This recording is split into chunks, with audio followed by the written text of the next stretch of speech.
A police officer arrests a black woman in a parking lot, convinced she's trying to steal a car, only to find out she's the state attorney. Imagine that. One moment, you're searching for something in your own car. The next, you're in handcuffs, accused of a crime you didn't commit simply because of someone's assumptions. No questions asked, no facts checked, just guilt by appearance. Has this ever happened to you? Have you ever witnessed someone being treated unfairly just because of how they look? Let us know in the comments, and don't forget to share where you're watching from. Subscribe to our channel to ensure you don't miss more inspiring stories like this one. The afternoon sun bore down relentlessly on the parking lot, the asphalt radiating waves of heat. Danielle Lawson wiped a bead of sweat from her forehead, her pulse quickening as she rifled through the clutter inside her black SUV. Receipts, legal briefs, and loose papers crumpled beneath her hands as she searched frantically for her missing purse. Come on, she muttered under her breath, shoving aside a half-empty water bottle. Her fingers moved with urgency, flipping through the mess on the passenger seat before diving into the center console. It wasn't there. She checked her watch. She was already 10 minutes late for a meeting that she couldn't afford to miss. Her phone, sitting on the dashboard, buzzed with another call from the office. She ignored it. Finding her purse was the priority. With a frustrated sigh, Danielle pushed open the driver's side door and stepped out for a moment, shaking out her tense hands. A distant car horn blared somewhere in the lot, a sharp, impatient sound that made her even more aware of how rushed she was. The back of her blouse clung uncomfortably to her skin in the stifling heat. Taking a breath, she leaned back inside the vehicle, pushing the driver's seat forward to check underneath. Maybe it had fallen between the seats? She reached down, her arm disappearing into the dark space, fingers sweeping blindly across the carpet. Then she heard it, an engine humming, the slow, deliberate roll of a vehicle. Her body stiffened. Lifting her head slightly, she caught a glimpse of a white police cruiser easing through the lot. Its movement was unhurried, almost calculated, like a predator circling its prey. Danielle exhaled sharply and turned her attention back to her car. She didn't have time for this, but the feeling of being watched was unmistakable. The cruiser came to a halt a few feet away. A door opened. Boots hit the pavement with a heavy thud. "Hey!" The voice was rough, edged with authority. Danielle froze for a second, her fingers still hovering over the car seat. She knew that tone. She knew what was coming. Taking another deep breath, she straightened up slowly and turned to face the officer. Sergeant Jim Mulligan stood with his feet planted wide, one hand resting casually on his belt. His uniform was crisp, but his demeanor carried an air of casual arrogance, the kind that suggested he was used to being in control. His gaze swept over her, assessing, scrutinizing. "What do you think you're doing?" he asked. His voice wasn't just questioning, it was accusatory. Danielle wiped at her temple and took a careful step away from the car, keeping her posture composed. She had been in enough courtrooms to recognize hostility when she saw it, and she wasn't about to make this situation worse. "I'm looking for my purse," she said, keeping her voice even. "I misplaced it in my car." Mulligan's expression didn't change. "You got ID on you?" Danielle blinked. Her stomach tightened slightly. "Like I said," she repeated, "I lost my purse. That's what I'm looking for." Mulligan's eyes narrowed. "Uh-huh," he said flatly. "Right.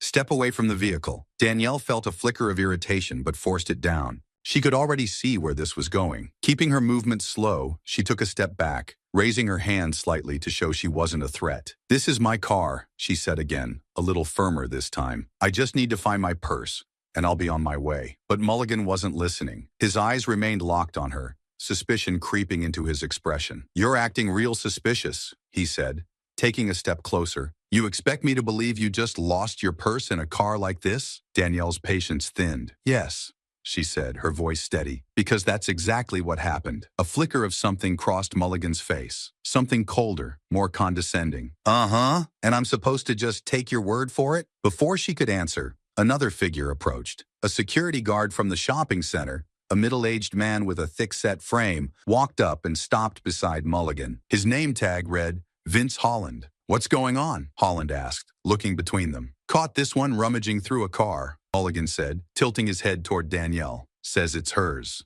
"No ID." Danielle's jaw clenched. "For the last time," she said, "this is my car. If you check the registration," Mulligan cut her off. "Oh yeah? And where's that registration, huh?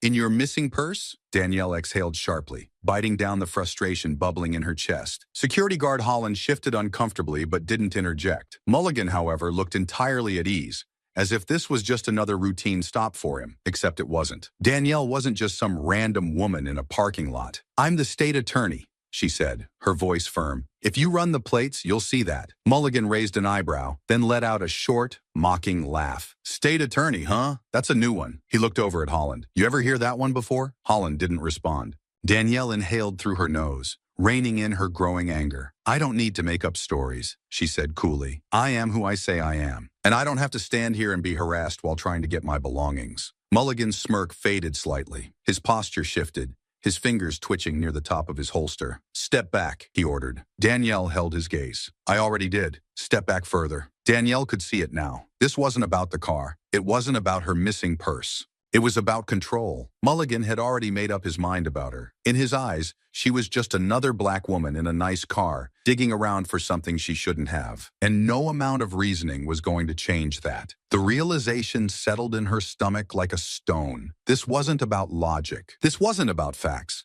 This was about perception. Danielle knew how dangerous that could be. She took another step back, but her voice didn't waver when she spoke. I hope you know what you're doing, officer. Mulligan's jaw tensed, his eyes flashing with something unreadable. I do, he said, and you're about to find out. Danielle quickly realized that no matter how much she explained, Mulligan had already decided she was a suspect. And once a man like him made up his mind, the truth didn't matter. The situation was about to get much worse. Mulligan's smirk faded, replaced by something colder, something that made Danielle's stomach tighten. He wasn't just skeptical. He had already decided she was guilty of something. Let's try this again, he said, voice edged with impatience. Do you have ID on you or not? Danielle exhaled slowly, keeping her expression controlled. I already told you, she said evenly. My purse is in my car. My ID, my wallet. Everything is in there. If you let me grab it, I can show you whatever you need. Mulligan's eyes stayed locked on her, his fingers still resting near his belt. Convenient, he muttered.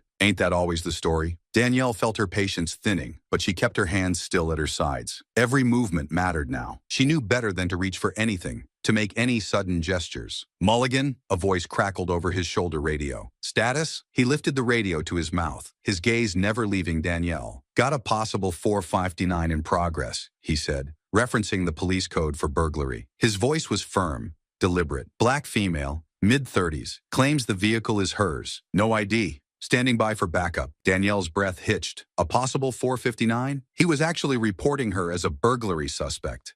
Her chest tightened as a rush of heat flared through her body. This is ridiculous, she said sharply, unable to keep the frustration from creeping into her voice. All you have to do is check the registration. Run the plates. Everything will match. Mulligan let out a small, humorless chuckle. Oh, I'll run the plates, he said. But you're still standing too close to that car. Back up. Now. Danielle's jaw tightened. She took a measured step back, her movements slow and precise. Mulligan's eyes flickered to the radio again. Copy that, a voice responded through static. Unit 12 en route. Backup was coming. Danielle clenched her fists, fighting to keep her expression neutral. She knew what this looked like. A black woman standing beside a high-end SUV, no ID, flustered and frustrated, and she knew exactly how this was going to play out if she didn't keep her composure. Footsteps approached from behind. Danielle turned her head slightly to see another officer walking toward them, a younger man, maybe late 20s, with light brown hair and sharp, alert eyes. His name tag read Brooks. Unlike Mulligan, he didn't immediately radiate hostility, but there was hesitation in his stance, uncertainty in his eyes. Mulligan jerked his chin toward Danielle. Got her digging through the car? No ID, says it's hers. Brooks glanced between them, his expression shifting slightly. His gaze lingered on Danielle's hands, still held carefully away from her body. Ma'am, Brooks said, his voice noticeably softer than Mulligan's. Do you have any way to prove this is your vehicle? Danielle turned fully toward him, resisting the urge to let relief seep into her posture. At least he was asking questions rather than assuming the worst. Yes, she said, keeping her voice calm. If you check the registration in the glove compartment, you'll see my name. My phone is on the dashboard. I can call my office. Someone can confirm who I am. Brooks hesitated. He glanced at Mulligan, as if waiting for approval to proceed. Mulligan scoffed. Oh, come on, he said, shaking his head. You're really buying this? Brooks's jaw tensed slightly. I'm just saying, maybe we should check before. No, Mulligan interrupted. She's stalling, trying to come up with a way out. Danielle inhaled sharply. Trying to come up with a way out? She bit back the urge to snap at him. She knew what he wanted, for her to lose her cool, to give him an excuse to escalate this further. Instead, she turned to Brooks again. Officer, please, she said, keeping her voice measured. I am the state attorney. My office is just a few miles from here. If you call, "Oh, so now you're the state attorney?" Mulligan cut in, voice dripping with mockery. "Jesus, what's next? You're the mayor?" Danielle clenched her teeth. "I don't need to make up stories," she said, refusing to let his condescension get under her skin. "I know my rights. I know the law. And I know that you're violating both by detaining me without cause." Mulligan's smirk disappeared. "You think I don't know the law?" His voice was lower now, more dangerous. Danielle lifted her chin slightly. "I think you're ignoring it." For a second, there was silence. Then Mulligan took a deliberate step forward. Danielle didn't move. She refused to. But she felt her pulse hammering against her ribs. Brooks shifted slightly, his weight moving between his feet. "Sergeant," he started cautiously. But Mulligan ignored him. "This ain't my first rodeo," Mulligan said, voice quieter now. "I know how people like you operate. People like you." Danielle felt the words hit her chest like a slap. She swallowed hard. She had spent years working her way through law school, years fighting against every obstacle thrown in her path, years proving that she belonged in a system that was never built for her. And now, standing here, being treated like a criminal for simply looking through her own car, it all came rushing back. The frustration, the exhaustion, the injustice of it all. But she wouldn't let him see that. She wouldn't give him the satisfaction. So she squared her shoulders and met his stare head on. "Run the plates," she said firmly. "If you actually care about the truth, then check." Mulligan let out a slow breath through his nose, his expression unreadable. Then he lifted his radio again. "This is Unit 4, he said into the receiver. "I'm bringing the suspect in for further questioning." Danielle's stomach dropped. "Bringing the suspect in," Brooks blinked, clearly startled. "Wait, Sergeant. Shouldn't we at least—" Mulligan shot him a look that silenced whatever protest Brooks had been about to voice. Danielle's fingers curled into fists. So that was it. He wasn't going to check the plates. He wasn't going to verify anything. He had made up his mind, and there was nothing she could do to change it. She exhaled sharply, looking past him for a brief second. A few feet away, a woman stood near her car, watching. She had paused mid-step, clutching a shopping bag, her expression conflicted. She had clearly seen enough to know something was off, but she didn't say anything. She hesitated. Then she turned and walked away. Danielle's stomach twisted. She wasn't surprised. Disappointed, yes, but not surprised. Mulligan turned back to her, reaching for the handcuffs at his belt. "Turn around," he ordered. Danielle's nails pressed into her palms. She wanted to fight. She wanted to resist. But she knew exactly how that would end. So instead, she took a slow, steady breath, and she turned around. As the cold metal snapped around her wrists, she stared straight ahead, jaw tight, heart pounding. This wasn't over, not by a long shot. Mulligan had taken the next step, deciding to arrest her without a shred of evidence. Danielle knew this was no longer about reason or logic. This was about power. And now, handcuffed, being led toward the police car, she realized just how quickly justice could be stripped away when the wrong person was in control. The cold steel of the handcuffs bit into Danielle's wrists, the sharp click of the locking mechanism reverberating in her ears. Before she could adjust to the unnatural restraint, Mulligan yanked her arm, forcing her to turn. "Let's go," he ordered, his grip tightening. Danielle barely had time to take a step before he pulled again, harder this time. Her balance faltered. The slick asphalt and the awkward angle of her restrained hands made it impossible to catch herself in time. She stumbled forward, knees hitting the pavement. A sharp sting shot up her leg. She gritted her teeth, refusing to cry out, refusing to give him the satisfaction. Mulligan didn't offer a second glance. "Get up," he barked, his tone void of concern. Danielle lifted her chin, locking eyes with him. There was no sympathy in his expression, no hesitation, just the unwavering conviction of a man who knew he held all the power. Her jaw clenched as she forced herself back to her feet, ignoring the throbbing ache in her knee. Mulligan didn't wait. With a swift shove, he pushed her toward the police car. Danielle slammed against the hot metal, her shoulder absorbing the brunt of the impact. "Thought you were going to make a run for it?" Mulligan mocked, his breath close enough that she could smell the faint trace of coffee and something acrid underneath. Danielle inhaled sharply through her nose. She wouldn't react. She wouldn't give him a reaction, but her body betrayed her. Her muscles were locked in rigid tension, her hands curling into fists even as they remained bound behind her back. "You good?" Brooks's voice cut through the thick air, his tone hesitant. Danielle turned slightly, catching the younger officer's conflicted expression. His stance was unsure, his fingers twitching at his sides as if he wanted to intervene but didn't dare. Mulligan barely acknowledged him. "She's fine," he said dismissively. Brooks didn't look convinced. "Sergeant," he tried again, his voice firmer. "Did you check the plates?" Mulligan let out an exaggerated sigh, as if the question was an inconvenience rather than a necessary protocol. "I'll check 'em when we get to the station," he muttered. Brooks hesitated. "Shouldn't we?" "I said I'll check them later," Mulligan snapped, shooting him a glare that left no room for argument. Danielle watched the exchange carefully. There it was, that flicker of doubt in Brooks's eyes, a crack in the armor of blind authority. He knew. He might not be saying it outright, but he knew this wasn't right. Danielle swallowed the bitter taste in her mouth. It didn't matter. Because knowing and acting were two very different things, and Brooks wasn't doing a damn thing. Mulligan opened the back door of the cruiser and gestured inside. "Get in." Danielle didn't move immediately. She turned her head slightly, scanning the parking lot. People had stopped to watch, some from a distance, others stealing quick, uncomfortable glances before looking away. No one spoke up. No one intervened. Not the security guard, who had backed away the moment things escalated. Not the woman who had stood frozen with her shopping bag, lips parted in hesitation before deciding this wasn't her fight. Not the handful of other bystanders who had paused just long enough to witness the spectacle before resuming their own lives. They saw, and they chose to do nothing. A slow, burning anger coiled deep in Danielle's stomach. She knew this wasn't just about her. How many times had this happened before? How many times had someone in her position been met with suspicion instead of reason, treated as a criminal instead of a citizen? She turned her gaze back to Mulligan, eyes steady, voice unwavering. "You know this is wrong." Mulligan's smirk was back, sharp and condescending. "I know you're under arrest." Danielle exhaled through her nose, willing herself to stay calm. She slid into the back seat, the tight space forcing her to shift uncomfortably with her hands still cuffed behind her. The door slammed shut behind her with a finality that sent a chill down her spine. Through the window, she saw Brooks still standing there, staring after her with something that almost resembled regret. Almost. Mulligan walked around to the driver's side, climbing in with the ease of a man who had done this countless times before. Danielle pressed her palms flat against the seat, her breathing controlled. She knew how this worked. She knew once those wheels started rolling, she'd be booked, processed, and locked away in a cell, all before anyone bothered to check the truth. She had fought against this system for years. Now, she was trapped inside it.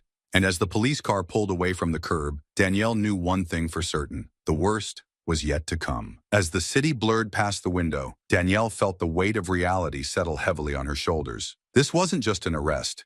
It was a reminder of how quickly power could be abused, of how easily justice could be ignored, and she had no doubt that the fight ahead was far from over. The police cruiser surged forward, the sudden acceleration forcing Danielle back against the seat. The cuffs dug into her wrists as she struggled to adjust, her shoulders stiff from the awkward angle. Mulligan drove fast, faster than necessary. The engine growled as he pressed harder on the gas, weaving through the late afternoon traffic with sharp, jerky movements. It wasn't just reckless driving.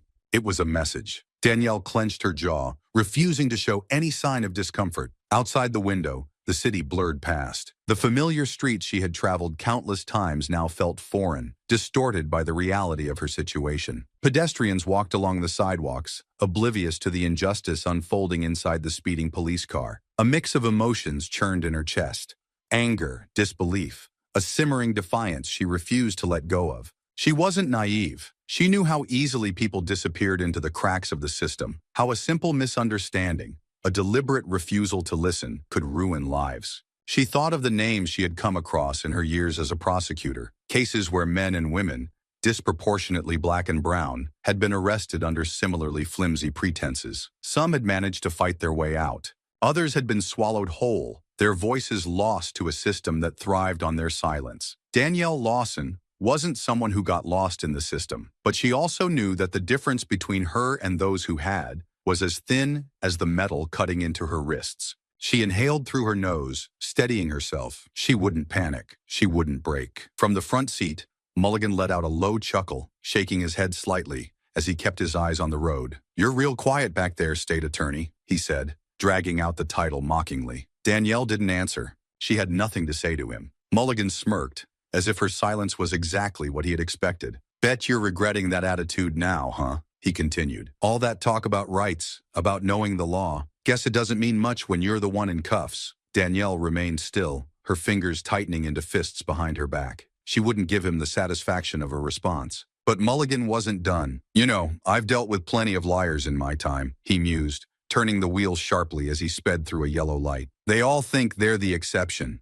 that they can talk their way out of trouble. But the truth always comes out in the end. Danielle exhaled slowly. She had spent her entire career exposing the truth, and she would do it again. She just had to get through this first. A quick glance at the rearview mirror revealed Brooks, his gaze flickering between the road and Danielle.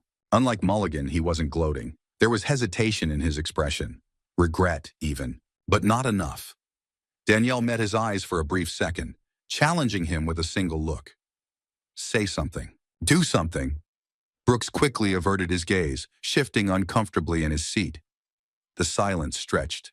Danielle could almost hear the thoughts running through his mind. He knows this is wrong. He knows I shouldn't be here. But knowing wasn't enough. Knowing didn't change anything. Mulligan made an abrupt turn onto a quieter street, the road leading directly toward the station. The cruiser bounced over a pothole, the jolt sending a sharp pain through Danielle's shoulder. She swallowed down the discomfort, refusing to show any sign of weakness. Almost there. Her reflection stared back at her from the glass, her expression set, her eyes burning with quiet defiance. She had spent years standing on the side of justice. Now she was forced to see what it looked like from the other side. It wasn't fear that sat in her chest. It was rage. And she would use every ounce of it to fight back. The station loomed ahead, its dull gray exterior standing in stark contrast to the bright afternoon sky. Mulligan eased the car to a stop, his fingers tapping against the steering wheel. He turned slightly, looking at her through the metal divider. "Welcome home," he said, smirking. Danielle inhaled deeply, steeling herself. This wasn't home, and she would make damn sure they knew that. As the car door opened and Mulligan reached for her arm, Danielle prepared herself for what was coming next. She knew she wouldn't be treated with fairness. She knew she wouldn't be given the benefit of the doubt. The police station smelled of stale coffee, sweat, and disinfectant. The air was thick with the low murmur of conversations, the occasional ringing of a desk phone, and the rhythmic tapping of keyboards. Danielle stepped out of the cruiser stiffly, her wrists still bound behind her, her body tense with quiet defiance. The moment her feet touched the pavement, Mulligan's grip tightened on her upper arm. "Don't want you running off," he said mockingly, steering her toward the entrance as if she were a violent offender rather than a woman wrongfully detained.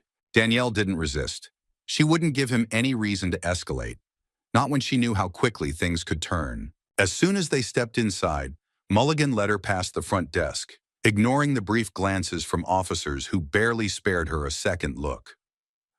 "All right," he said, stopping near an empty bench against the wall.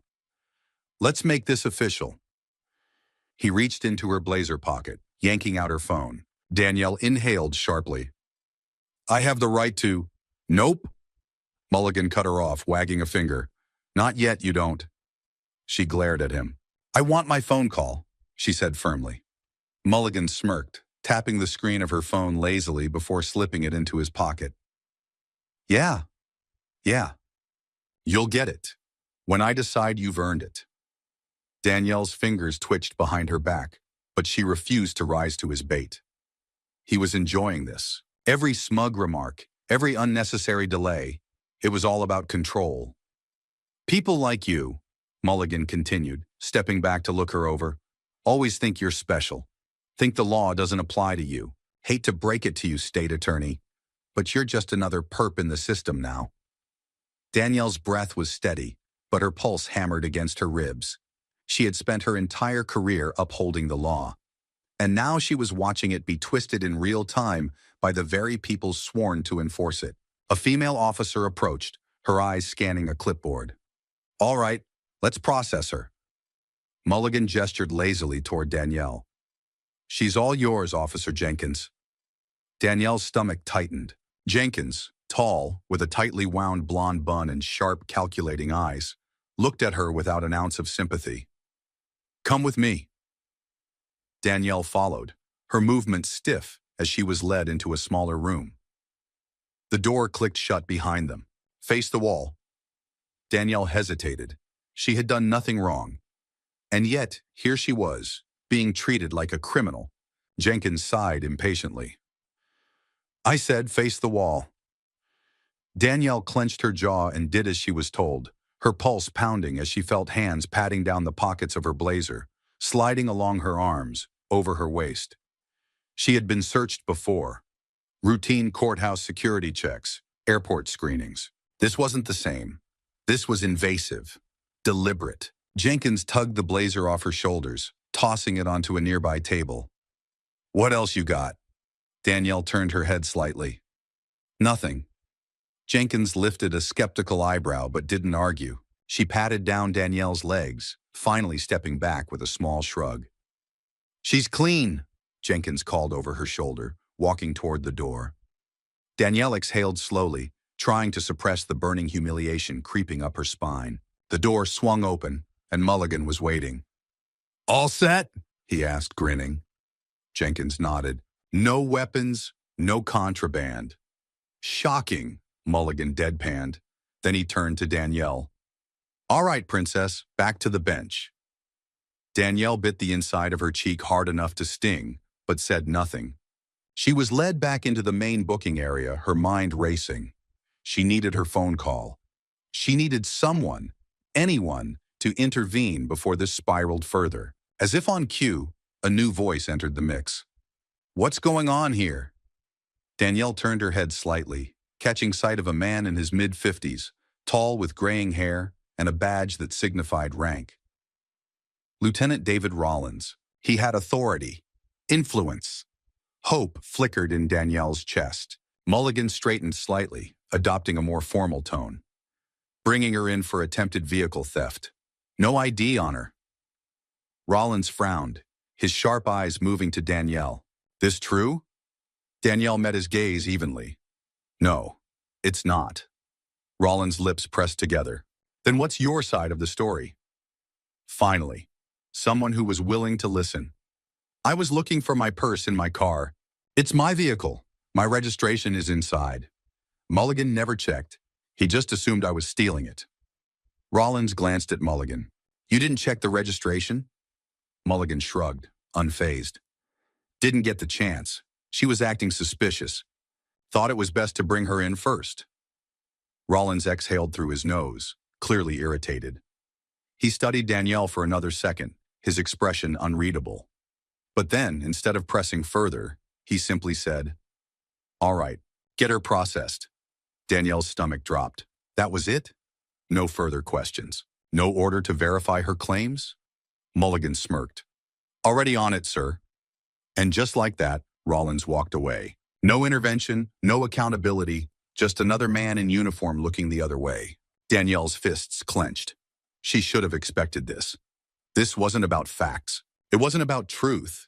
It was about power.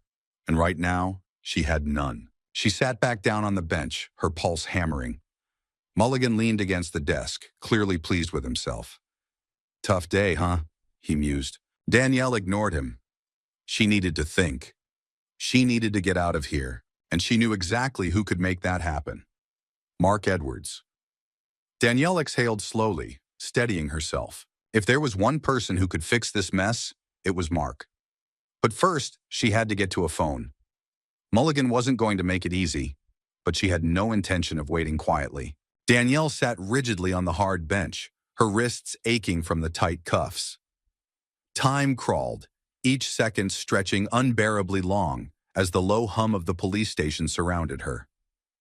Officers walked past without sparing her a glance, their conversations blending into a dull background noise. She had demanded her phone call twice already.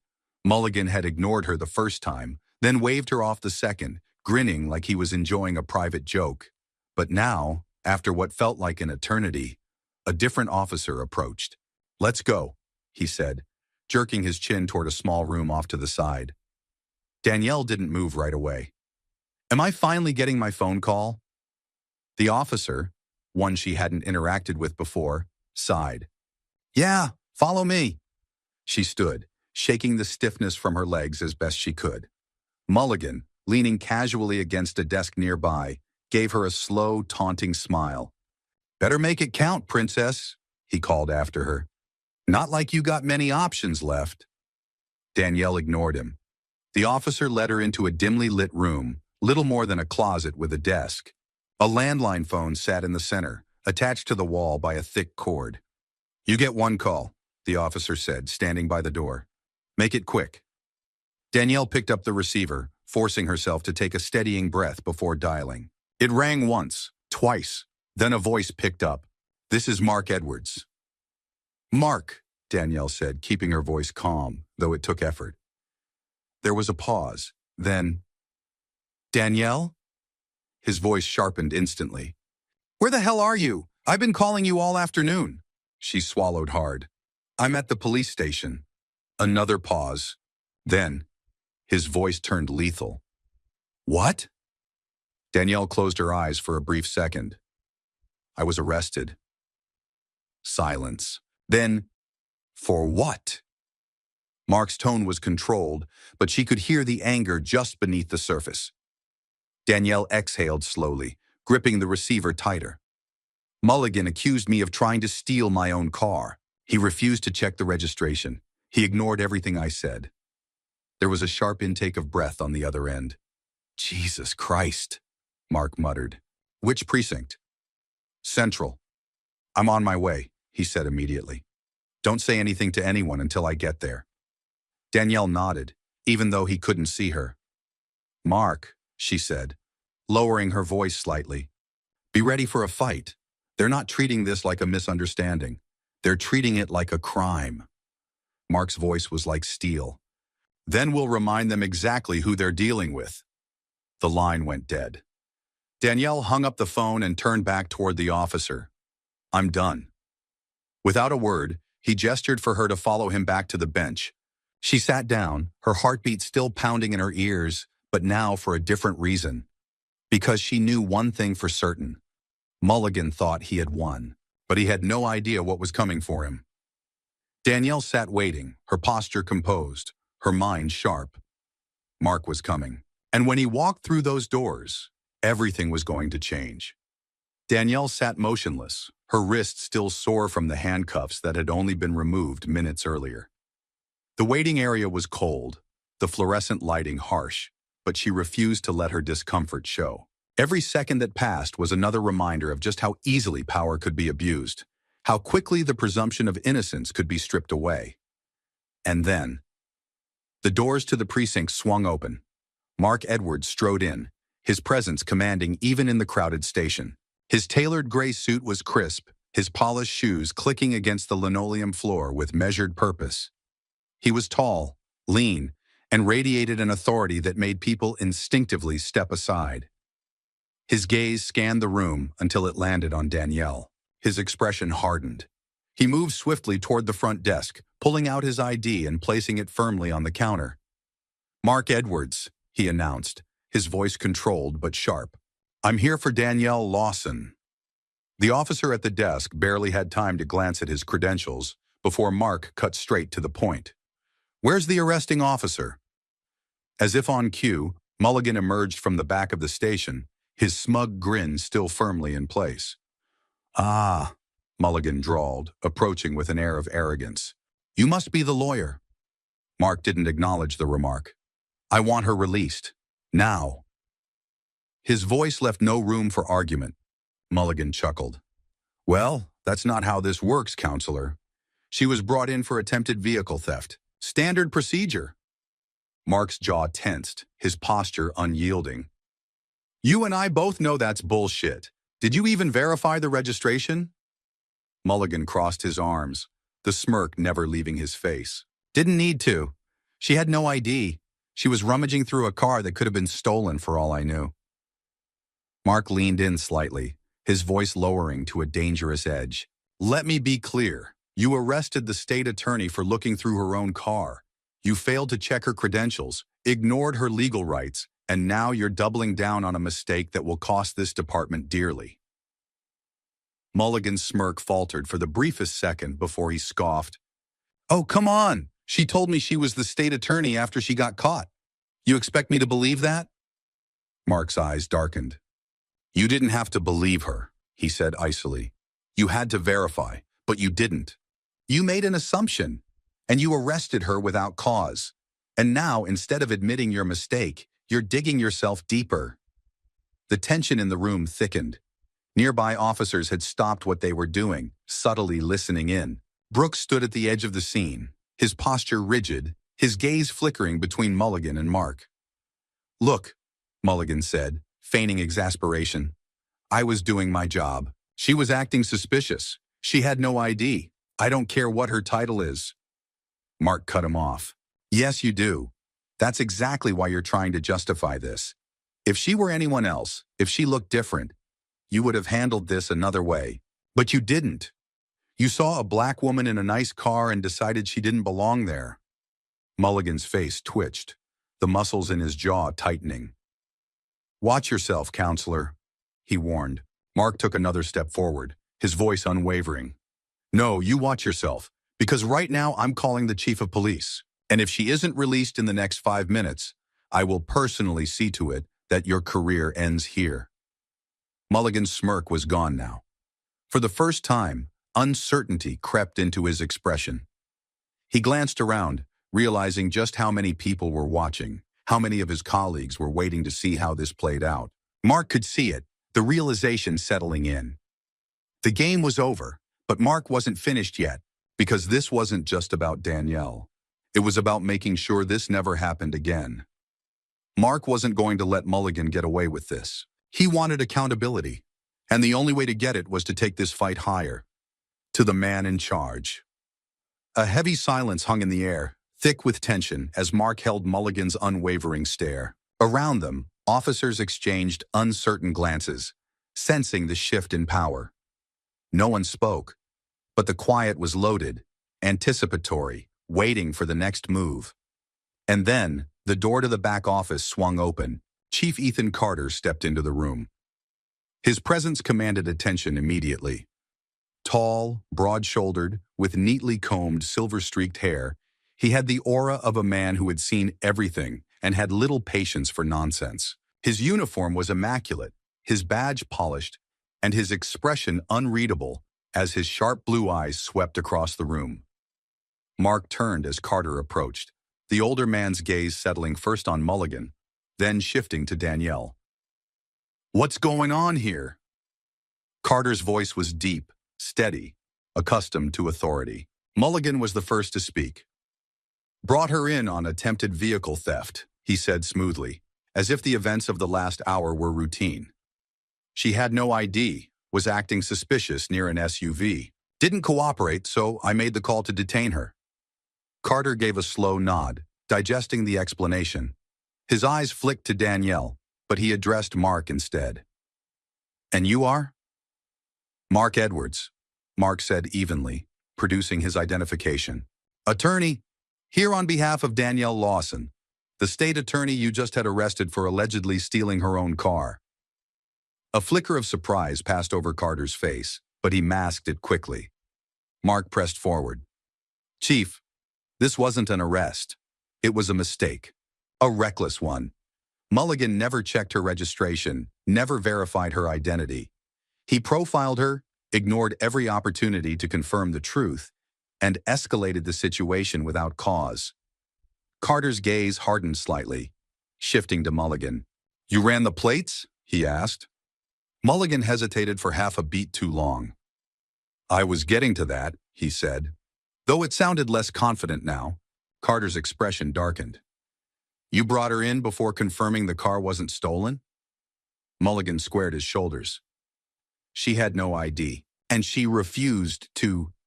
"She refused to what?" Mark cut in, his voice sharp. "Insist harder that she wasn't a criminal?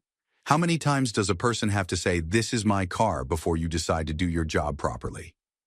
Carter exhaled through his nose, rubbing his temple. Mark wasn't done.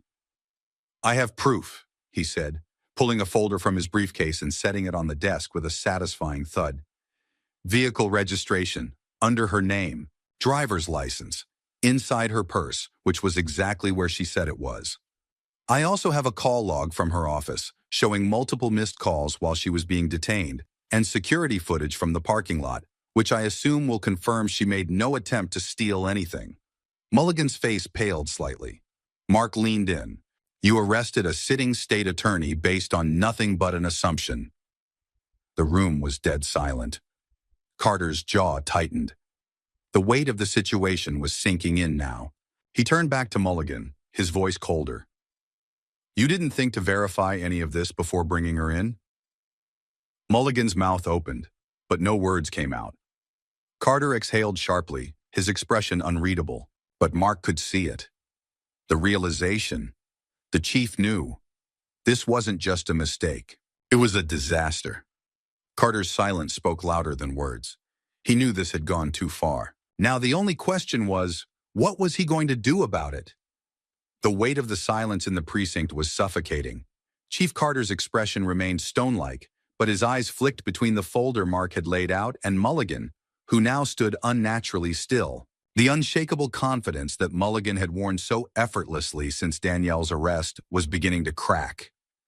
His fingers twitched at his sides, his jaw clenched tight. Carter exhaled sharply. "Sergeant Mulligan, in my office. Now." For a second, it seemed like Mulligan would argue. His lips parted, his shoulders squared, ready to defend himself. But one look at Carter's hardened expression made him rethink. Without another word, he turned on his heel and strode toward the back of the station, disappearing through the heavy office door. Danielle sat motionless on the bench, her heartbeat steady, but her mind racing. Mark didn't wait for an invitation. He followed Carter toward the office, and after a brief hesitation, Danielle stood as well. Carter didn't stop them. Inside the office, the blinds were drawn shut, blocking the view of the curious officers outside. Carter sank into his chair behind a cluttered desk, rubbing his temples as if he already had a headache. He studied Mulligan for a long moment before finally speaking. "Do you have any explanation that justifies what I just heard?" Mulligan shifted uncomfortably in his seat. "I was following protocol." Carter's gaze sharpened. "Protocol?" he echoed, incredulous. "Explain to me which protocol states that an officer can detain a person without probable cause, ignore basic verification procedures, and bring in a state attorney without so much as running her plates." Mulligan sat rigidly, his expression tight.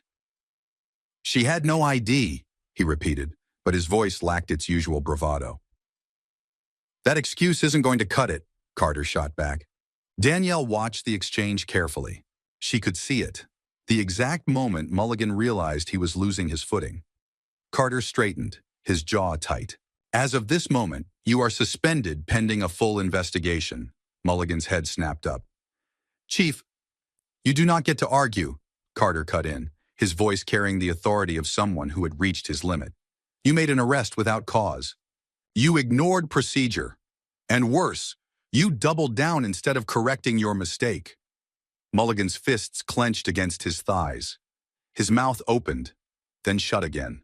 He had nothing left to say. Carter didn't look away. "Turn in your badge and weapon before the end of the day. Until this investigation is complete, you are not to engage in any law enforcement activity. Understood?" A long beat of silence. Then, stiffly, Mulligan nodded. Mark's face remained unreadable, but Danielle caught the flicker of satisfaction in his eyes. One step closer to justice. But only one. As Mulligan rose, his eyes flicked to Danielle for the first time since they entered the office. There was no remorse there. No acknowledgement of the wrong he had done. Only resentment. Danielle met his stare evenly. She wanted him to see her, to understand that she wasn't afraid of him, that his badge hadn't protected him from accountability this time. Mulligan turned sharply and exited the room without another word. Carter let out a slow breath, then turned back to Danielle. "We'll conduct a full review," he said, his tone more measured now. "This department will handle it appropriately." Danielle nodded. "I expect nothing less." Carter hesitated for a fraction of a second, then gave a small nod. Danielle knew that was as close to an apology as she was going to get. She rose from her chair, Mark following suit. They walked out of the office together, the tension still thick in the air. The news of Mulligan's suspension had already spread. Officers stole glances, their expressions ranging from indifference to barely concealed intrigue. But as Danielle and Mark made their way toward the exit, something unexpected happened. A woman standing near the reception desk, mid-40s, dark-skinned, her arms crossed tightly over her chest, stepped forward. He did the same thing to my son, she said. Danielle paused mid-step, turning to look at her. The woman's face was taut with restrained emotion. Pulled him over for no reason. Said he fit the description. Arrested him without checking anything. It took hours before they finally admitted they had the wrong guy. Mark's jaw tightened. Another officer, a young black man in uniform, spoke up from near the booking area. He harassed my cousin last year, brought him in on a disorderly conduct charge that never should have stuck. A murmur spread through the room. More voices, more stories. It wasn't just Danielle. Mulligan had done this before, and no one had stopped him. Until now. Danielle's grip tightened around her purse, which had finally been returned to her. This wasn't an isolated incident. It was a pattern. And patterns only existed when they were allowed to continue unchecked. She took a breath, steadying herself. Mulligan's suspension was a start, but it wasn't the end. Danielle had spent years fighting for justice inside courtrooms. But now, she realized, the real battle wasn't just in the law. It was in the system that upheld injustice. And she wasn't done fighting. The tension in the conference room was palpable. The air conditioning hummed steadily overhead, but it did little to cool the charged atmosphere inside. Danielle sat at the long wooden table, her hands folded neatly in front of her, posture straight, unwavering. Across from her, Chief Ethan Carter leaned back in his chair, his fingers steepled, his expression unreadable. Between them, a thick folder rested on the table, filled with reports, complaints, and formal grievances. Evidence of a system that had been failing for far too long. Danielle was tired, but she wasn't done. Carter exhaled, rubbing his jaw. I assume you're not just here to talk about Mulligan. Danielle's lips pressed into a thin line. Mulligan is a symptom, not the disease. Carter studied her for a beat. Go on. Danielle flipped open the folder, pulling out a highlighted document and sliding it toward him. These are complaints filed against Mulligan over the last 5 years. Excessive force, wrongful detainment, racial profiling. Every single one dismissed without further review. Carter's brow furrowed as he scanned the paper. Danielle continued, her voice steady. And these, she added, sliding another report forward, are cases from other officers in your department with similar patterns of behavior. Officers who are still on the streets, making the same judgment calls that landed me in cuffs last night. Carter let out a slow breath, setting the papers down. We both know this isn't new, Danielle said, leaning forward slightly. And we both know this isn't just about me. Carter was silent for a moment, tapping a finger against the edge of the table. Finally, he said, What do you want? Danielle met his gaze head-on. A full-scale reform of your department's training policies, starting with implicit bias education, de-escalation techniques, and mandatory accountability measures for misconduct. Carter let out a short, humorless laugh. You think a training seminar is going to fix this? Danielle didn't blink. I think transparency and accountability will.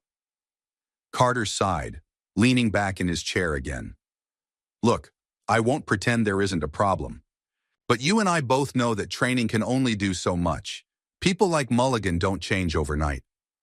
Danielle tilted her head slightly. Then they shouldn't be wearing a badge. Carter exhaled through his nose. It's not that simple. It is that simple, Danielle countered. You want to restore trust in this department, then show the community that officers like Mulligan won't be protected by red tape and bureaucracy. Carter's jaw tightened. He looked at the papers again, flipping through them absently, but Danielle could see the wheels turning in his head. She pressed on. Reform isn't about checking a box, she said. It's about changing the culture of policing. You don't get to hide behind, this is how it's always been done. Not anymore. Carter's fingers drummed against the table. You want an independent oversight committee? Danielle nodded. And civilian review for use of force cases. Carter let out a slow breath. That's going to be a hard sell with the union. Danielle didn't back down. Then let's start with what you can implement. Bias training. Routine psychological evaluations for officers with repeated complaints. Consequences for those who abuse their power. Carter rubbed his temple, considering. Finally, he nodded. I can work with that. Danielle sat back slightly. Good. Carter closed the folder, letting out another sigh. You're not going to let this go, are you? Danielle offered the faintest of smiles. Not a chance. Carter shook his head but didn't argue. Instead, he pushed the folder aside and extended a hand.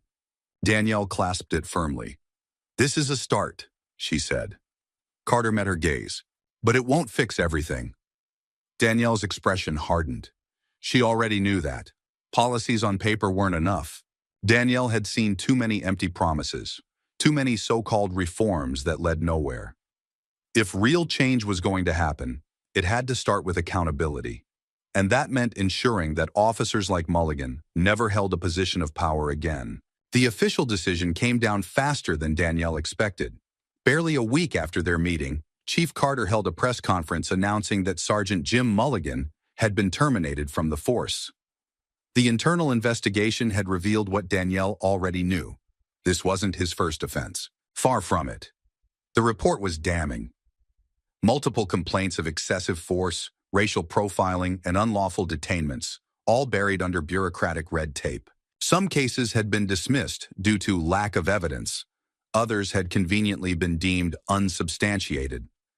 Time and again, Mulligan had walked away unscathed, shielded by a system that protected bad cops while punishing those who dared to speak out. But not this time.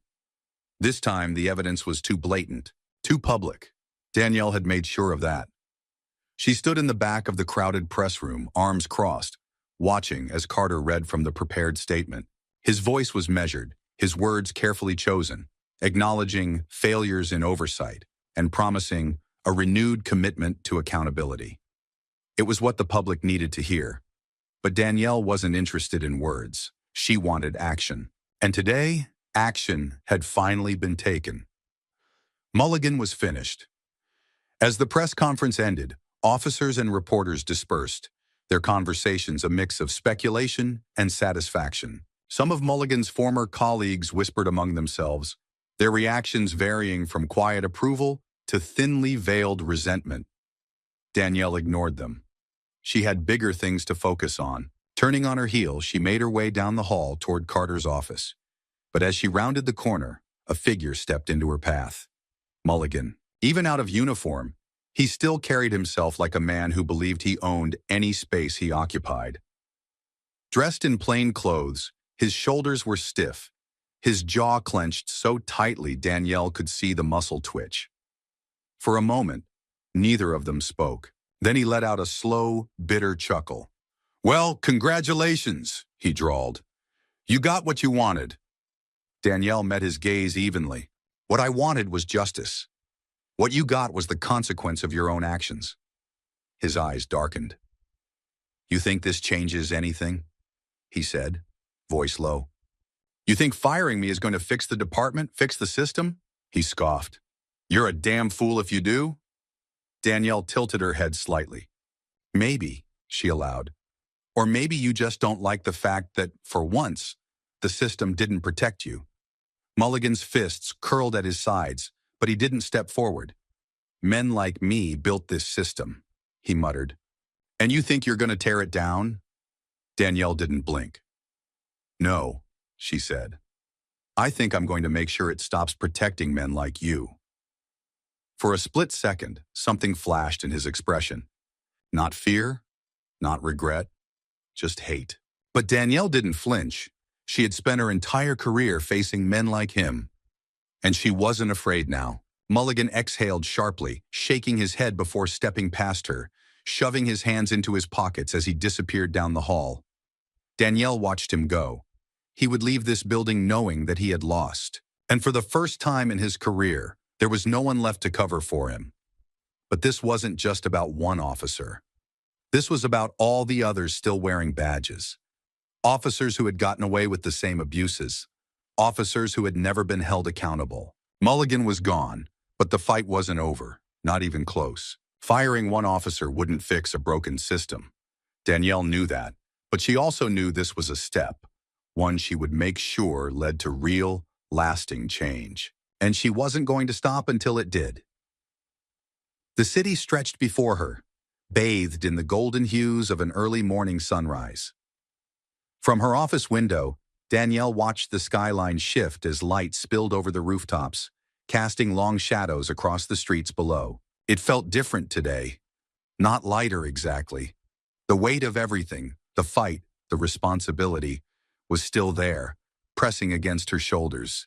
But for the first time in a long while, she felt something close to momentum. Mulligan was gone. The department had been forced to acknowledge its failures, and now, the real work was beginning. A soft knock at the door pulled her from her thoughts.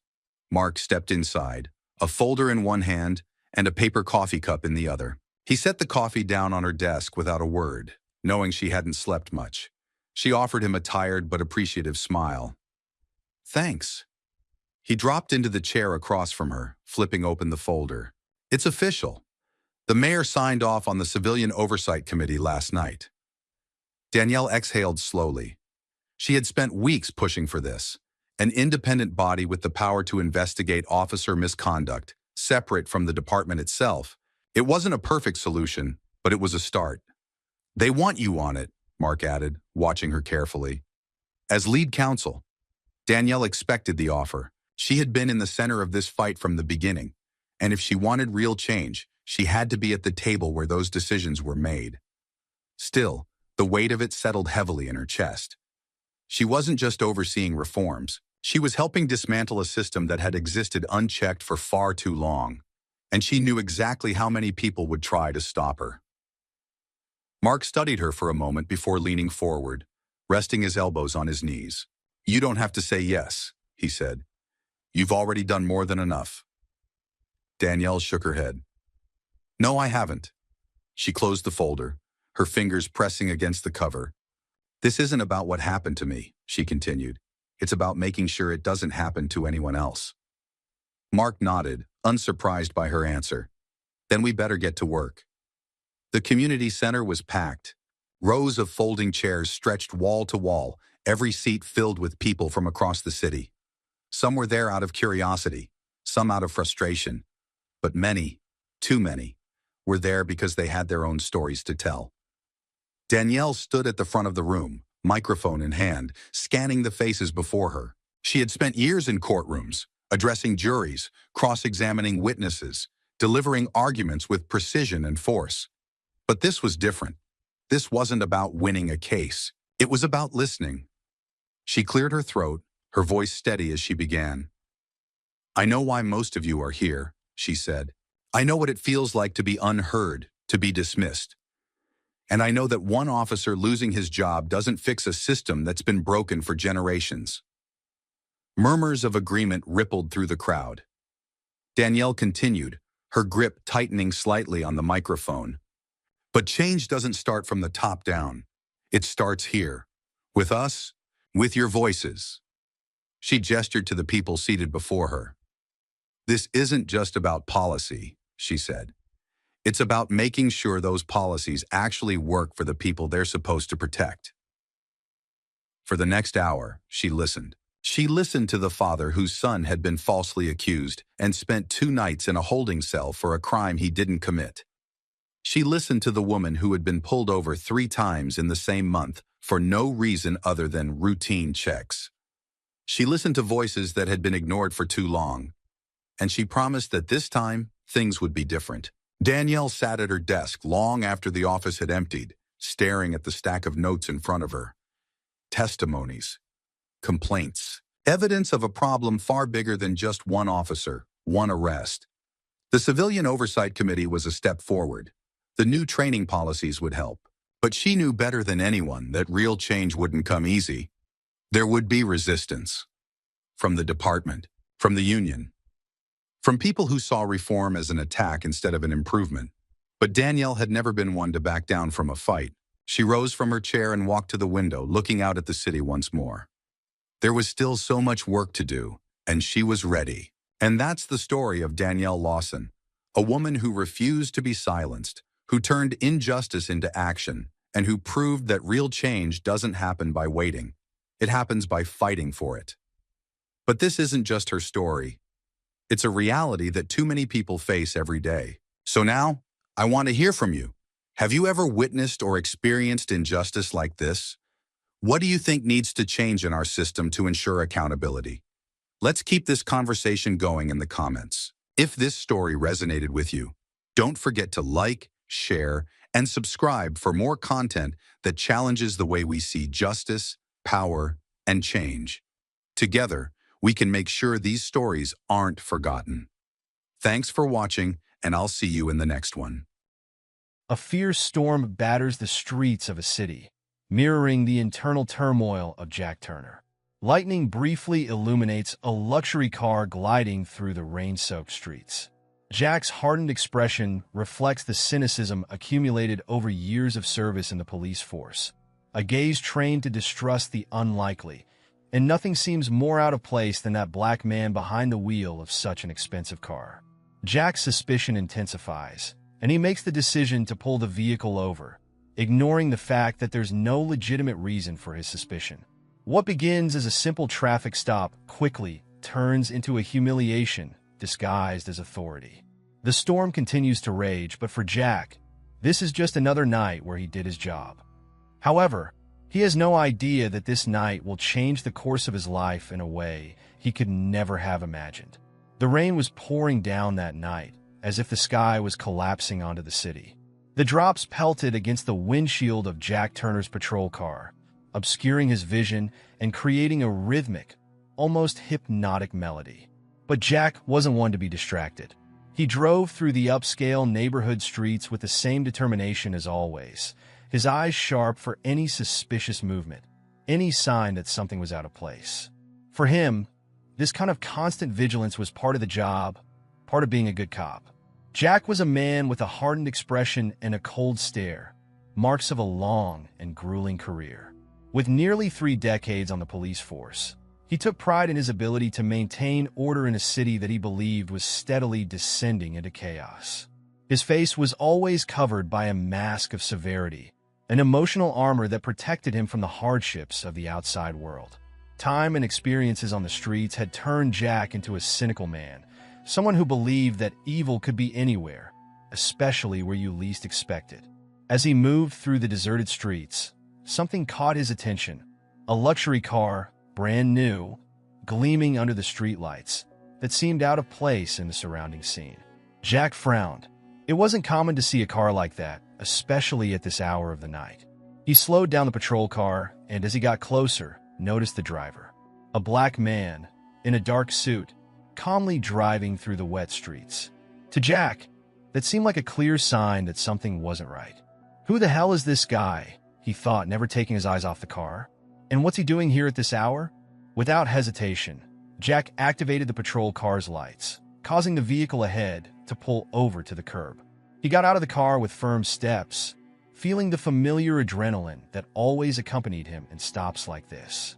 He knew there wasn't a legitimate reason to stop the car, but part of Jack was convinced that this man needed to be questioned. After all, in his mind, things were never as simple as they seemed.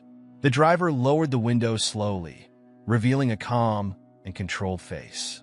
The car's interior was luxurious, smelling of new leather and expensive cologne, which only served to irritate Jack further. He was facing a man who seemed to have it all, while he, after decades of service, could barely pay the bills at the end of the month. There was something about that scene that stirred up Jack's resentment and prejudice. "Good evening, sir," Jack began, his voice loaded with authority. "License and registration, please." The man complied without hesitation, handing over the documents with a steady hand. His gaze fixed on Jack showed no fear, but a composure that unnerved the officer.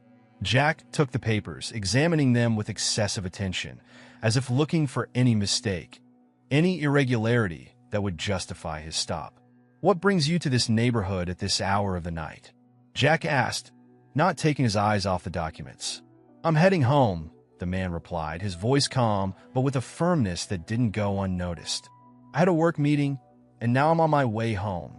Jack lifted his eyes from the papers and stared at the man, as if trying to read something beyond the words. He didn't like the confidence with which the man spoke, as if there was no reason at all for him to be stopped. "And where exactly do you live?" Jack insisted, ignoring the fact that the question was unnecessary and intrusive. "On the same street, a few blocks ahead," the man replied, keeping his tone calm. This answer only increased Jack's frustration. He knew there was no reason to continue the stop, but something inside him, a need to assert his control, pushed him not to give up so easily.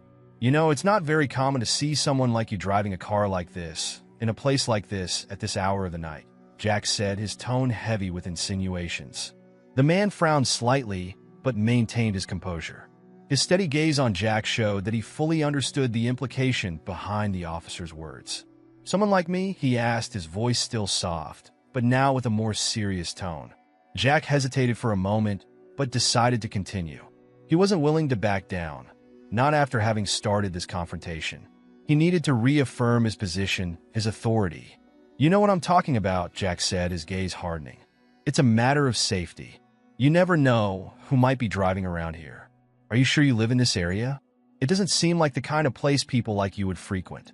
The man kept his gaze steady on Jack, but his expression visibly hardened. He took a deep breath, clearly trying to stay calm. "I do live here, yes, sir," he replied, his voice now a bit more tense. "I have the right to drive wherever I want, at any time. And these documents prove that." Jack looked at the documents again, knowing there was nothing there to justify his insinuations. But he wasn't ready to let the man go without first reaffirming his control over the situation. He leaned closer to the window, speaking in a low, threatening tone. "All right, you can go, but let me give you some advice. Next time, try not to attract so much attention. Some neighbors might not like seeing a car like yours driving around here, especially at this hour." "Got it?" The man didn't respond immediately, only looking at him with an intensity that made Jack feel momentarily uncomfortable. After a brief silence, he spoke, carefully choosing his words. "I understand perfectly, sir. Now, if you'll excuse me, I'm going to be on my way." Jack stepped back, feeling a mix of frustration and triumph. He knew he hadn't completely intimidated the man, but he felt that, in some way, he had made his point. The man put away his documents, rolled up the window, and drove off, slowly disappearing into the darkness of the street. Jack stood there for a few moments, watching the car's taillights until they vanished around the corner. Back in the patrol car, Jack felt a growing discomfort, a nagging feeling he couldn't shake. He knew that stop hadn't been motivated by anything legitimate, but by a deep-seated prejudice he would hardly admit to himself. Instead of allowing himself to reflect on it, he shook his head, pushing the troubling thoughts away, and started the car again, resuming his patrol. As he drove through the dark streets, the sense of power he'd felt during the stop began to fade, giving way to a restlessness he couldn't name. There was something about that interaction that left him uneasy, a sense that maybe, just maybe, he had crossed an invisible line. "I'm just doing my job," he repeated to himself, trying to dispel the doubts that were beginning to creep into his mind. But deep down, he knew that something had changed that night. And no matter how much he tried to ignore it, the impact of that brief but intense interaction was only beginning to take hold. As the hours passed, the rain continued to pummel the city, but the discomfort inside Jack only grew. He knew that soon he would have to face the consequences of his actions. Consequences he couldn't yet foresee, but that were drawing closer, waiting to shake him to his core. At the end of his shift, Jack returned to the precinct, where the atmosphere was calmer than in the streets. His colleagues were chatting in small groups, and Jack approached his desk, sitting heavily in his chair. He thought about calling his ex-wife, something he hadn't done in years, but decided against it. The truth was, after so many years of service, Jack had distanced himself from almost everyone, including the woman with whom he had shared much of his life. As he stared at the computer screen, images of that night's stop kept playing in his mind.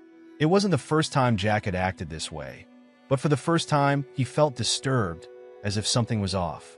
He tried to focus on something else, but the feeling persisted, a small voice in his head that wouldn't let him rest.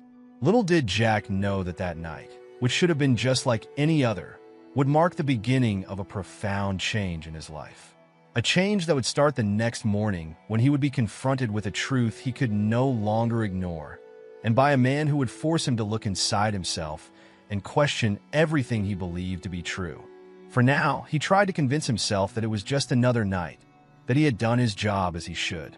But as he left the precinct to head home, he felt a strange sense that something bigger was coming, something that would change his life forever. The next morning brought an unexpected lightness in the weather, with the sun shining through the clouds dispersed by the previous night's storm. Jack Turner, however, didn't feel that lightness. As he entered the precinct, he carried a strange sense of unease, as if he knew something was about to happen. The usually bustling hallways were quieter, with groups of officers whispering among themselves. Jack noticed the exchanged glances, but didn't give them much thought. He headed to his desk, trying to ignore the discomfort that had followed him since the night before. As he sat down, before he could even turn on his computer, one of his colleagues, Sergeant Bill Harris, approached with an expression that mixed curiosity and concern. Bill was an experienced cop like Jack, but with a calmer and more reflective approach. He had always been a sort of moral anchor at the precinct, someone who knew how to listen and give advice, even when it wasn't asked for. "Jack, have you heard the news?" Bill asked, lowering his voice so that only Jack could hear. Jack looked up, intrigued, but keeping his expression neutral. "What news?" "It seems the new police chief is being introduced today," Bill continued, watching Jack's reaction. "Word is he's coming with direct orders from the commissioner to make some changes around here. Restructuring, cracking down on corruption, and..." He hesitated, choosing his words carefully, "improving community relations." Jack frowned, feeling a mix of curiosity and discomfort. Changes at the precinct usually meant complications, and Jack wasn't a fan of surprises. "And who is this new chief?" Jack asked, trying to sound disinterested. Bill shrugged, but before he could answer, a call came over the loudspeaker, summoning all officers to the briefing room. Jack stood up, feeling the weight of anticipation in the air. Whatever was about to happen was just moments away from being revealed. The briefing room was packed, all the officers positioned around the large central table. The murmuring of conversation ceased as Captain Richards, the current chief, entered the room, accompanied by a tall man with a serious expression. Jack immediately recognized the man, feeling his blood run cold.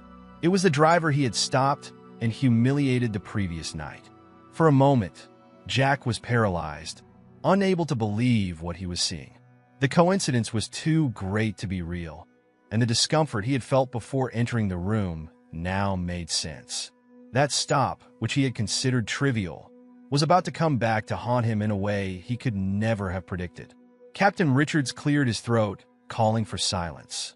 His demeanor was serious, almost tense, as if he too felt the gravity of the moment. "Gentlemen, I want to introduce you to the new chief of police for our precinct, Marcus Allen," Richards announced, gesturing toward the man beside him. "Chief Allen comes with a clear mission to improve our procedures and ensure that our police force aligns with the values of justice and equality that this city demands." Marcus Allen's eyes scanned the room, pausing briefly on Jack, who tried to maintain his composure. Marcus seemed calm, but there was a firmness in his posture that left no doubt about the seriousness of his task. Jack knew he was in trouble, but he didn't yet know to what extent. "It's a pleasure to be here," Marcus began, his deep voice filling the room.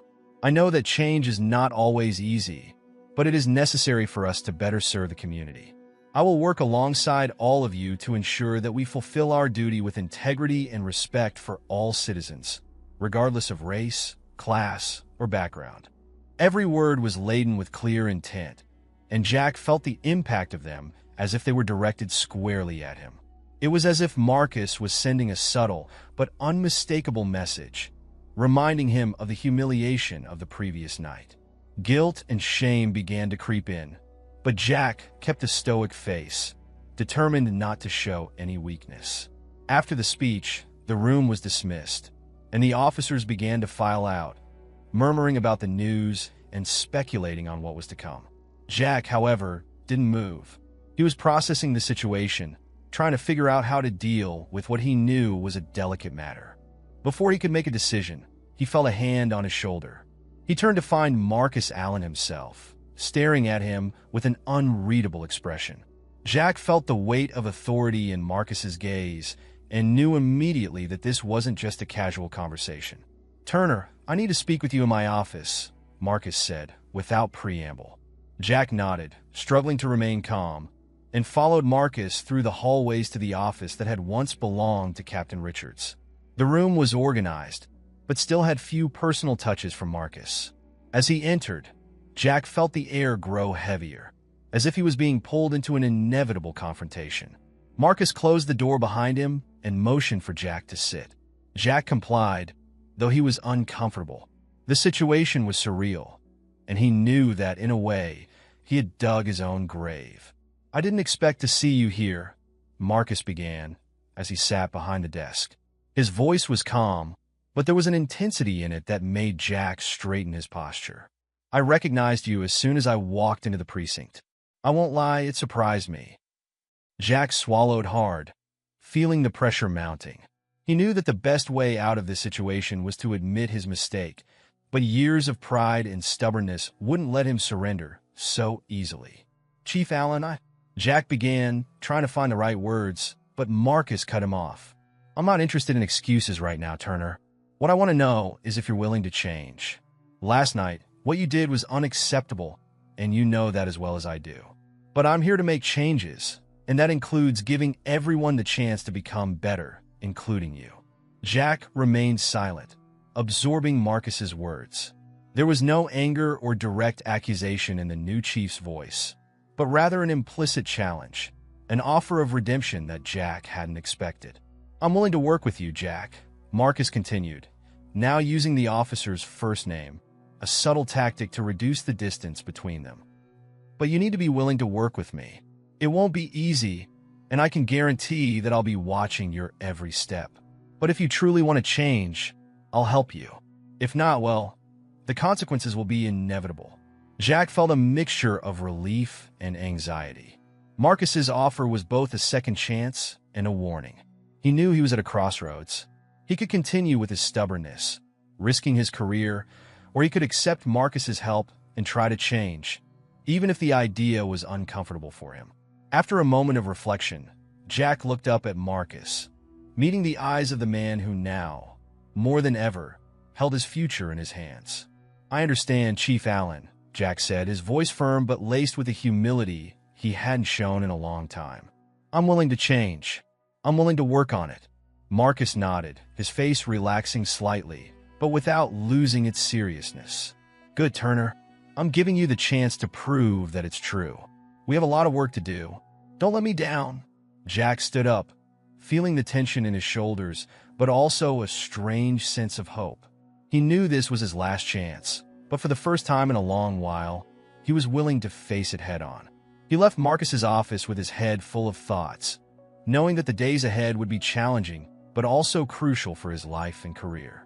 Jack Turner was about to embark on the most difficult journey of his life, confronting himself and his own prejudices.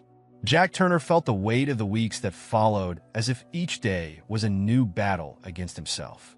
Marcus Allen's constant presence in his professional life was both a reminder of what he had done and an opportunity for redemption.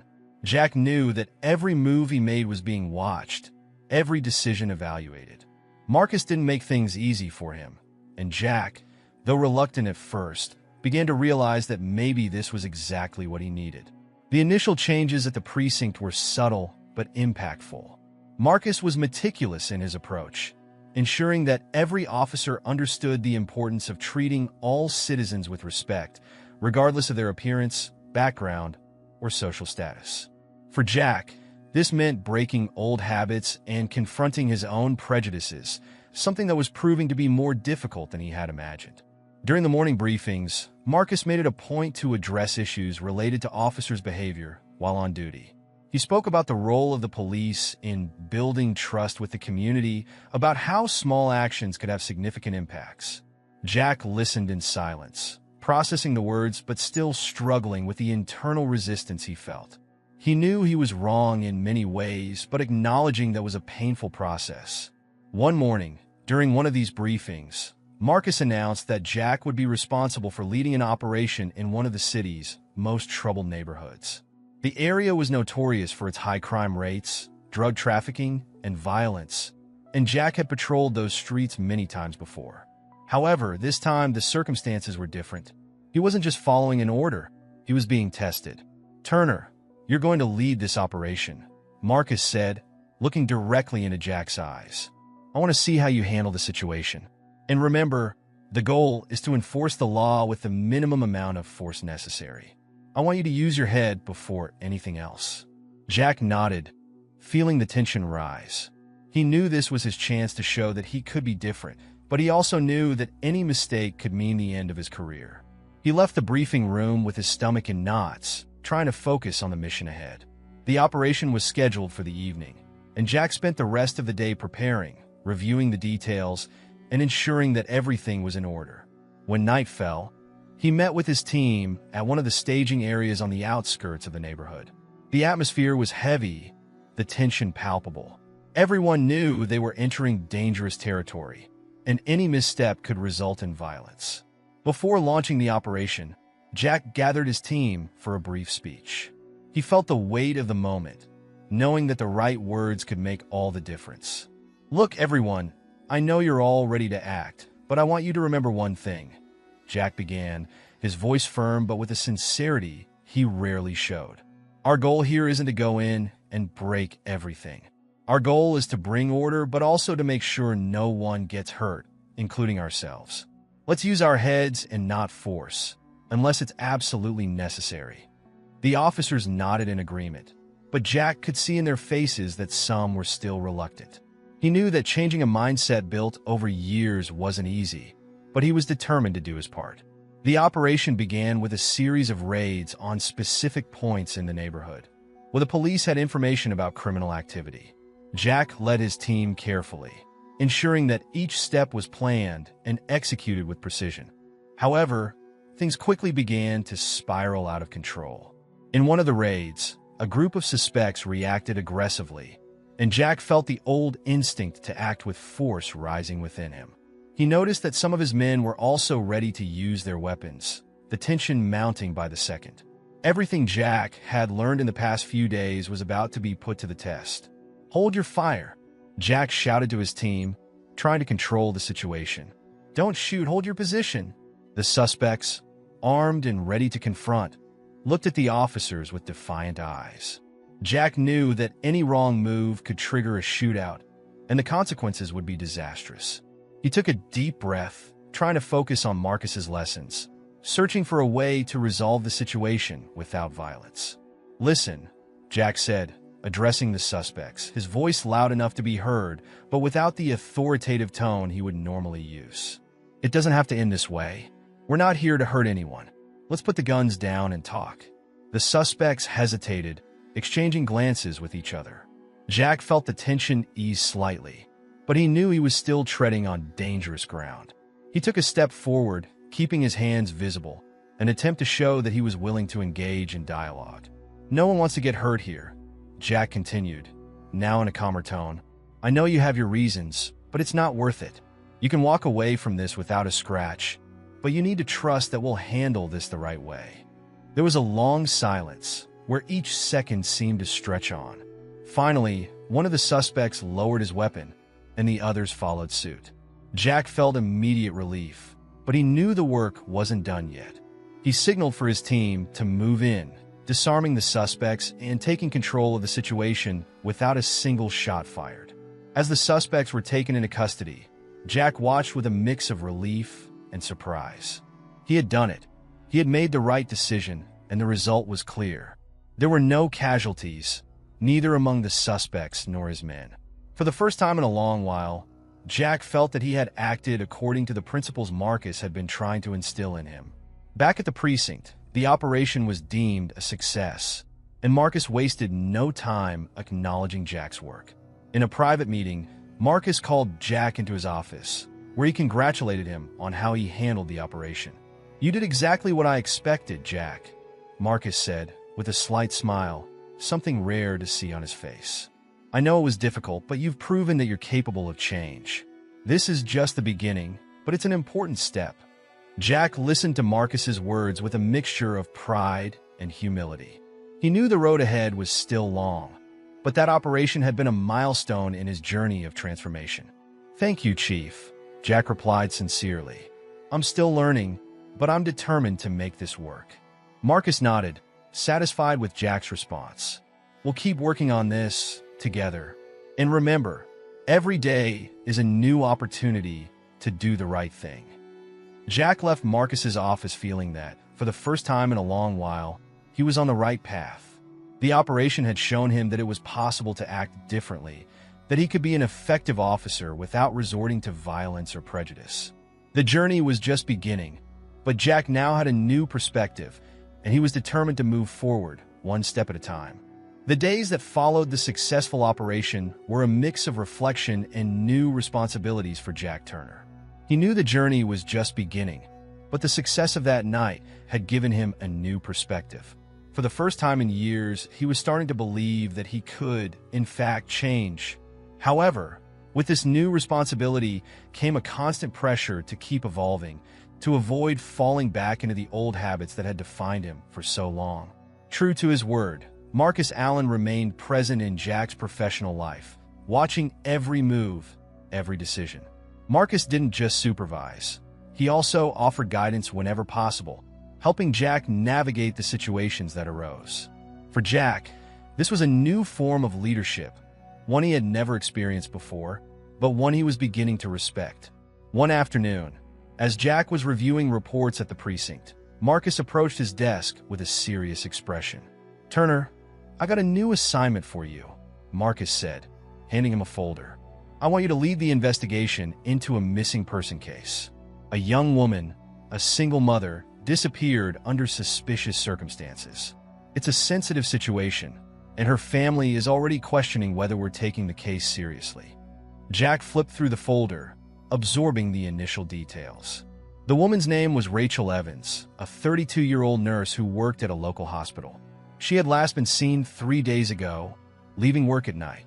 There were no clear signs of foul play, but the lack of communication with friends and family was alarming everyone. "The community is worried, and rightfully so," Marcus continued. "This isn't the kind of case we can treat as just another statistic. We need to show that we're committed to finding this woman and that everything is being done with the utmost attention and care." Jack nodded, feeling the weight of responsibility on his shoulders. He knew he couldn't afford to make mistakes on this case. The trust Marcus had in him was a sign that his changes were being noticed, but it also increased the pressure to ensure he didn't fail. "I'll do whatever it takes to find her," Jack said with determination. "But I know we need to act fast. If she's really in danger, every minute counts." Marcus agreed, recognizing the urgency in Jack's voice. "Exactly. And, Turner, remember how you handled the last operation. Use the same sensitivity here. It's not just about solving the case, but about how you interact with the family, with the community. Every step is important." Jack left the precinct with a small team to begin the investigation. The first step was to visit Rachel's home and speak with her family. When they arrived, they were greeted by her older brother, David, a man who was clearly shaken but trying to keep it together. The house was full of pictures of Rachel with her young son, a 6-year-old boy who seemed lost in his own home without his mother. "Thank you for coming so quickly," David said, his voice heavy with concern. "It's been 3 days and no one knows anything. Rachel would never leave her son like this. She's a devoted mother. This doesn't make sense." Jack felt David's anguish and knew the pressure on him and his team would be immense. He needed to approach the case carefully, ensuring that the family knew the police were committed to finding Rachel. "We're going to do everything we can to find her," Jack assured, trying to convey confidence. "We'll need your help to tell us everything you know about Rachel's last few days. Any detail could be crucial." David led Jack to the living room, where Rachel's son's toys and photos were scattered. The familiar, welcoming environment contrasted with the atmosphere of uncertainty and fear that hung over the house. "Was she worried about anything recently?" Jack asked, trying to gather clues. David thought for a moment, frowning. "Not that I know of. She'd been working a lot, as usual. Rachel's a dedicated person, but she didn't mention anything unusual recently. She loved her job, but she knew how to balance things. What worries me is that she wouldn't leave her son without saying something. Something's wrong. I can feel it. Jack noticed the depth of David's concern and the seriousness of the situation. He knew he needed to investigate all angles. The first priority would be to review the hospital's security cameras and check if anything suspicious had occurred on her usual route home. At the precinct, Jack and his team began analyzing the security footage. Reviewing the hospital footage, they noticed something strange. Rachel seemed nervous as she left work the night she disappeared, glancing around uneasily before getting into her car.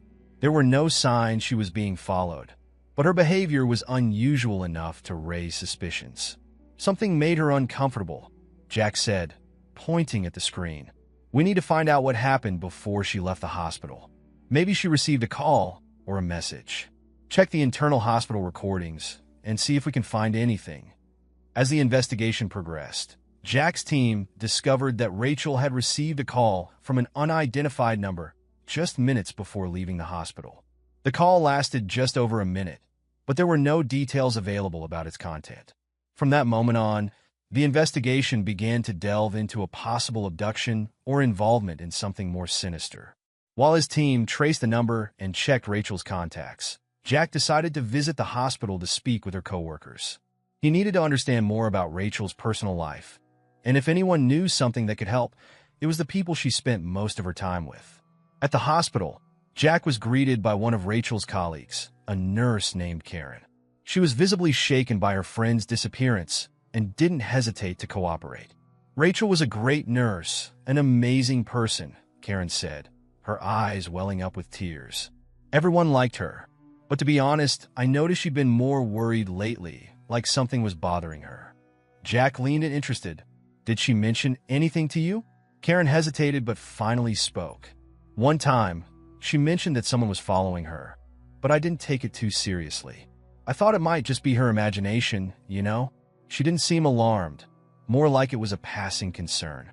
Jack felt a chill run down his spine at that. The idea that Rachel had been followed and that this might be related to her disappearance was disturbing. Do you know who it could have been? Did she mention any names? Karen shook her head. No, she didn't say who it was. I don't think she knew, to be honest. But now, thinking back, maybe it was more serious than it seemed. Jack left the hospital with more questions than answers, but he was determined to find Rachel. He knew time was against them, and every minute lost could mean greater danger to the woman's life. As the hours passed, the investigation revealed a web of complications Jack hadn't expected. The number that had called Rachel the night she disappeared was connected to a group of people with criminal records for drug trafficking and other crimes. This suggested that Rachel might have gotten involved, even indirectly, with dangerous people. As the pieces of the puzzle came together, Jack began to realize that finding Rachel would be more difficult than he had imagined. The case was taking on unexpected proportions, and he would need all the help he could get to solve the mystery before it was too late. Back at the precinct, Jack met with Marcus to discuss the new developments. The chief listened carefully, his expression serious. Turner, this is getting more complicated, but you're doing a good job, Marcus said, acknowledging Jack's efforts. We can't afford to fail. The community is watching, and a person's life is at stake. Stay focused, and remember, we're in this together. Jack nodded, feeling the weight of responsibility grow. Rachel Evans's disappearance wasn't just another case for him. It was a test of his new vision of justice, of his commitment to doing what was right, even in the most difficult circumstances. He knew the next few hours would be crucial, and that every decision he made could determine the outcome of this case. The pressure was at its peak, but Jack was determined not to let fear or pride cloud his judgment. As night fell, he knew he was getting closer to the truth, but also that the danger was nearer than ever. The tension at the precinct was palpable as Jack Turner prepared to take the final steps in the investigation into Rachel Evans's disappearance. After days of intense work, with pieces slowly coming together to reveal a complex web of danger, Jack knew he was closing in on the truth. The weight of responsibility had never been greater, but he also felt something new, the confidence that he could solve this case without resorting to the old methods that had defined him for so long. The connection between Rachel and a criminal group was becoming clearer, but the reason she had been targeted was still not fully understood. Jack knew that to save Rachel, he would need to act not only quickly, but also with a cool head and sound judgment. This would be the ultimate test of his new approach. Late in the afternoon, Jack received a call that would change the course of the investigation. An anonymous informant, apparently with ties to the group that had kidnapped Rachel, provided a crucial lead. Rachel was being held in an abandoned warehouse on the outskirts of the city, a place known for criminal activity but long off the police radar. The informant, who did not reveal their identity, mentioned that the situation was becoming dangerous, suggesting that the kidnappers might be planning to get rid of her at any moment. Jack gathered his team, sharing the information and laying out a careful plan to raid the warehouse and rescue Rachel. He knew that any mistake could cost the woman her life, so he opted for a strategic approach, minimizing the use of force and maximizing communication and planning.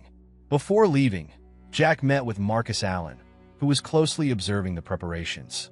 Marcus, as always, was a mix of calm and firmness, but Jack could see a spark of concern in his eyes. "This is the moment, Turner," Marcus said, placing a hand on Jack's shoulder. "You've worked hard to get here.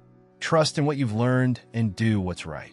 Remember that every life matters, including yours and your team's." Jack nodded, feeling Marcus's support like a pillar in a sea of uncertainty. He knew he had everything he needed to execute this mission, but he also understood that this was his last chance to prove to himself that he was a different man. The warehouse was an old building, surrounded by overgrown vegetation and crumbling concrete walls. Night had fallen, and the place was shrouded in oppressive darkness, with only a few flickering exterior lights casting threatening shadows. Jack and his team approached cautiously, their weapons drawn, but with clear instructions to use them only as a last resort. Jack took the lead, inspecting the main entrance. He knew the kidnappers might be expecting an invasion, so he opted for a stealthy approach, entering through the back with a small team, while the rest surrounded the building to block any escape routes. The interior of the warehouse was a maze of dark corridors and abandoned rooms. Every step echoed off the cold walls, heightening the tension. Jack could hear his own heart pounding, but he kept calm, guided by the focus he had developed over the past few weeks. Finally, they reached the main room where Rachel was being held. The door was slightly ajar, and Jack could hear low voices coming from inside. He signaled for his team to stop, pressing himself against the wall beside the door. He took a deep breath, preparing for what was to come. "We're going in slow," Jack whispered to his men. "We don't want anyone getting hurt.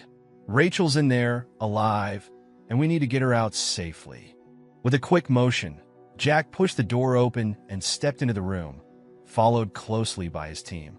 Inside, he saw Rachel tied to a chair in the center of the room, her eyes wide with fear, but still filled with a quiet strength. Around her, 3 armed men looked surprised but reacted quickly, pointing their guns at the officers.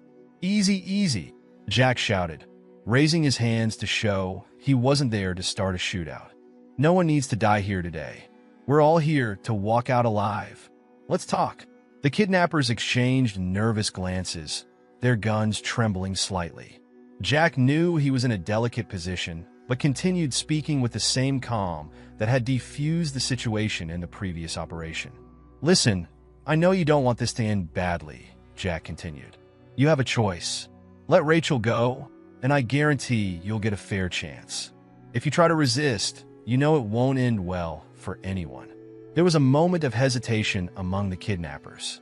The tension in the room was almost palpable, each second stretching into eternity. Jack kept his gaze steady on them, projecting the firmness he had learned from Marcus. Finally, the man who seemed to be the leader lowered his weapon, signaling for the others to do the same. They slowly backed away, allowing Jack and his team to approach Rachel and untie her. When Rachel was freed, she looked at Jack with an expression of gratitude he would never forget. "Thank you," she said, her voice trembling but filled with relief. Jack nodded, helping her to her feet and guiding her out of the room while the other officers apprehended the kidnappers. The operation had been a success, and not a single person was injured. Jack felt a deep sense of relief, but also a realization. He had done it. Back at the precinct, Rachel was reunited with her family, who welcomed her with tears of joy. Jack watched from a distance, allowing them their moment, but feeling a quiet satisfaction at having been part of that reunion. Later, as Jack prepared to leave the precinct after the longest shift of his life, Marcus approached him with a look of respect on his face. "Turner, you did an excellent job today," Marcus said, extending his hand for a handshake. "You managed to stay calm, protect lives, and still capture the perpetrators. I couldn't have asked for a better outcome." Jack shook Marcus's hand, feeling the solidity of the connection between them. For the first time, he felt that he wasn't just working under Marcus's supervision, but alongside him, as equals. "Thank you, Chief," Jack replied sincerely. "I've learned a lot these past few weeks. I know I still have a lot to change, but I'm determined to keep going." Marcus smiled, something rare and significant. "You've already started changing, Jack, and that's what matters. Keep on this path, and you'll see that true respect comes from how we treat others, not how we control them." As Jack walked out of the precinct, he felt a weight lift from his shoulders. The road to redemption was long, but he was on the right path, and that was enough for now. The days that followed were filled with praise and recognition, both from the community and his colleagues. The story of Rachel Evans's rescue and Jack Turner's change in attitude spread, becoming an example that a police officer's true strength lies not in the hardness of their actions, but in their ability to act with justice and compassion. Jack knew his journey was just beginning, but for the first time in a long while, he felt he was on the right path. And as he looked toward the future, he knew that, no matter the challenges ahead, he was prepared to face them in a way that finally brought him peace with himself.